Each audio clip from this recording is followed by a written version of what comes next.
whole thing makes sense. Yeah. I think the question was about the state of Ohio, the health care for all Ohioans. If you already had insurance, why would you want the health care for all Ohioans? Because it's better insurance for less money. That's why. And it's guaranteed as a right of citizenship rather than maybe you get it, maybe you don't. What if you change your job? What if you decide you want to be an entrepreneur and strike out on your own? Wait till you see that health care bill that's coming at you if you want to get individual policies. Individual policies, you think this is the average administrative cost. Yeah. For individual policies, whoo-wee! It's out the ceiling, 50 cents on the dollar. Some insurance companies keep for individual policies. If we could move on with questions. Okay, here. sorry. This question says, have any members of the Ohio General Assembly taken up the bill or come forward as an advocate for it? And how long do you expect this process to run before it becomes law and implemented? So maybe we can discuss a little bit like what we're doing and how to grow the movement. Is Kendall, Well, since this bill has been, since we've come up with our initiative petition, we started early on working with some members of the Ohio legislature, and it has been introduced in the legislature every year since we've been collecting signatures, since 2005. It's been introduced every year. The problem is there's not enough co-signers to get it through. Mike Skindle has introduced it in the House every year. Bob Hagan, when he was in the Senate, introduced it in the Senate with some co-signers. Recently, Dale Miller introduced it in the Senate most recently. But there haven't been enough co-signers to even force it to a full hearing. And that's the same problem we have on the federal level. You know, Conyers and Kucinich had... We had one this year. We did have one committee hearing this year. Right, but it wasn't a full hearing before the House, is what I mean. And they had the same problem on the federal level with House Bill 676, Conyers and Kucinich bill that is Medicare for all. You know, Anthony Weiner did his bid on it this year, trying to force the House to have a vote on it. But there's not we don't have the political will. If you go to opensecrets.org, it's a website where you can find, where they tell you where politicians get their funding from. Because funding, you know, we have the sunshine laws don't permit politicians to just get money and not report it. They have to report all the money that they get. And you can go to that website and see exactly where the politicians get their funding from. And a huge amount of it is from pharmaceuticals and insurance companies. So it's really difficult to get these folks to come out against the pharmaceuticals and the insurance companies. Some will, you know, there's the folks that are doing it, but there's not enough of them. At the national level, I think we have around 90 members of the House who signed on to our single-payer bill nationally, the improved expanded Medicare for all. That's Conyers-Kucinich bill. And I think at one time we had about 15 to 20 House of Reps people that were co-signers or co-sponsors of the legislation. But it's not enough to force the leadership to take it seriously. And one of the things we've been doing is collecting signatures, because in Ohio, if you get enough people signing on an initiative petition, then it can be put before the voters. It's a very challenging thing to do, and especially to do it with just volunteers. Almost all the things that have come to an initiative in Ohio have had highly money, like gambling and things like that, where there's a lot of money behind it, and they can hire people to go and collect signatures. You know, we've collected over 100,000 signatures here in the state of Ohio, and we've done it just with a handful of us doing the volunteering to collect those signatures. So we've also... Can I interject here for a second? Sure. One thing that we are doing in the state of Ohio in conjunction with petition signature gathering is that we're ferreting out the numbers like that I gave Dave.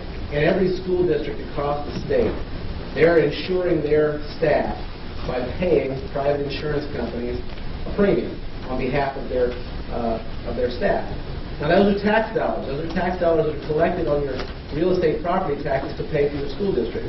If they're wasting money that could have gone to greater good in the school district, as opposed to throwing it down to 30% profit and overhead costs of private insurance companies, we can show the legislators that we can save huge amounts of tax money at the state level, at the county level, at the... Another argument for this be to help keep businesses in Ohio or encourage businesses to come?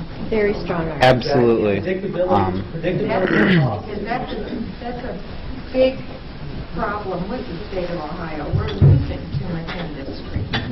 Well, it would certainly, I mean, when I've talked with business people, and Kurt was kind of echoing this a second ago, they all say, just tell me what it's going to be. I don't even care if it's 15%. If I know it, I can pencil it in and create a budget.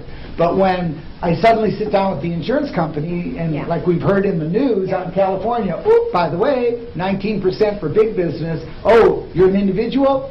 60% for you. I mean, you can't, even if you're a small business person trying to insure your family, with individual policies, it's totally unpredictable what's going to happen to you next year. How do you create a budget for your small business? How do you create a budget for a big business when all of a sudden they're going to walk up to you and tell you, okay, your health insurance is up 19%. You were thinking it might be 5 and it's 19. I mean, that's what's going on out there. So this would allow some predictability.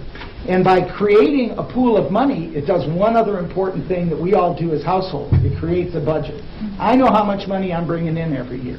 So I have to look at how much money I want to spend on recreation, on clothes, on a car. I have to sit down and budget that. But when it's just crazy topsy everywhere in terms of the healthcare financing and nobody can predict it, how do you create a budget and stick within it? How do you make choices? Gee, do we really need another half-used MRI in downtown Cleveland? Or do we need one really in southeast Ohio where you got to drive 80 miles to get to one? I mean, we have to start making some decisions about how we're spending big buck technology in a way where it's most effective, because we're operating within a budget and we're thinking about those things, rather than it just happens, everybody scrambles for whatever dollars they can grab whenever they can grab them. So it forces us to really think things through.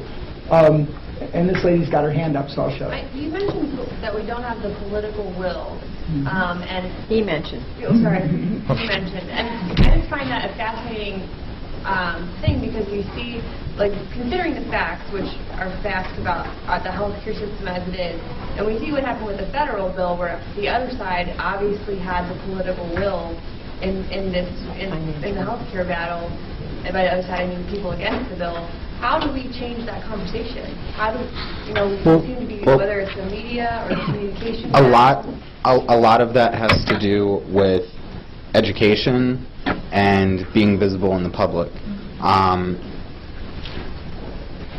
This past weekend, I was at a peace rally in Washington. There were 10,000 people there. A few blocks away at the Capitol building, there were 2,000 people from the Tea Party protesting the health bill.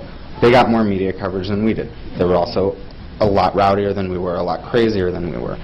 We've tried to kind of, in some aspects, we have lobbying visits and things like that, but we've also attempted to organize people, because when you look at the statistics and you look at the polls actually show that 2/3 of Americans are in favor of this type of healthcare system, and close to 60% of physicians.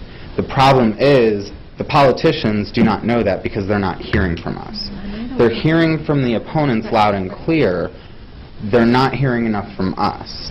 And so part of that has been to set up lobbying visits and letter writing campaigns, phone call days, things like that.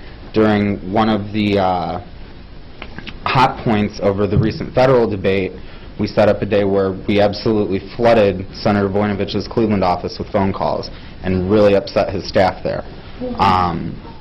We've also had some more direct actions and things like that as part of kind of a national movement to really get out there with rallies. We've had sit-ins and things like that in the area to get more of a face in the media too. It's all an attempt to educate the public, as well as show the politicians that, look, we are here, we do want this, and we're going to support you if you take a stand for this in the General Assembly or in Congress. Can I just add I was going to say, real quick? This is why we're all here. This bill, as we have